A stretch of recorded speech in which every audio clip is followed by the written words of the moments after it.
We're human. We're human like everybody else. You know, we suffer, but they always tell us to hide it. We're not supposed to hide it. A first of its kind, national mental health service provider Wounded Warriors Canada is partnering with its first Quebec organization and the first Indigenous service across Canada, First Nations Paramedics, which serves the Mohawk territory of Ganasitagé north of Montreal and neighboring communities. When there's a fire or a big situation happens, while everybody runs away, we're the ones running in. And we don't think of ourselves at first. We think of helping other people. So that's why. So we have organizations like this to help us.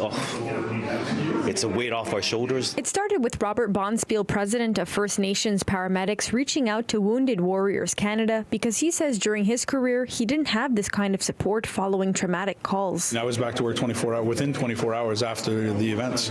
And in those situations, I mean, nowadays it's unheard of. I always said to myself, if I'm in a position where I can change that and give them the tools that's necessary so that they feel better, I'm going to do that. Paramedics Watson and Emilie says the toll of the calls are often difficult. Deaths of young people, car accidents, multiple car accidents. It's sometimes just loud sounds. For me, I couldn't sleep at night.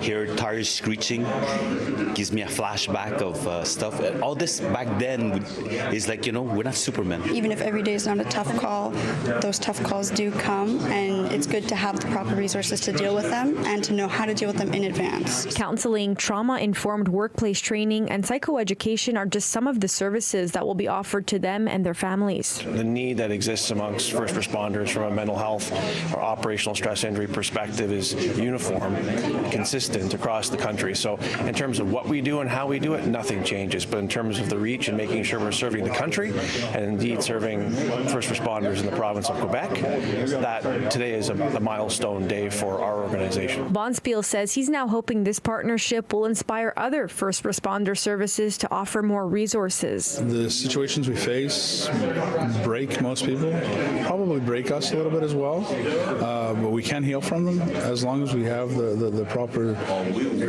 surrounding. In Montreal, Alyssia Rubertucci, City News.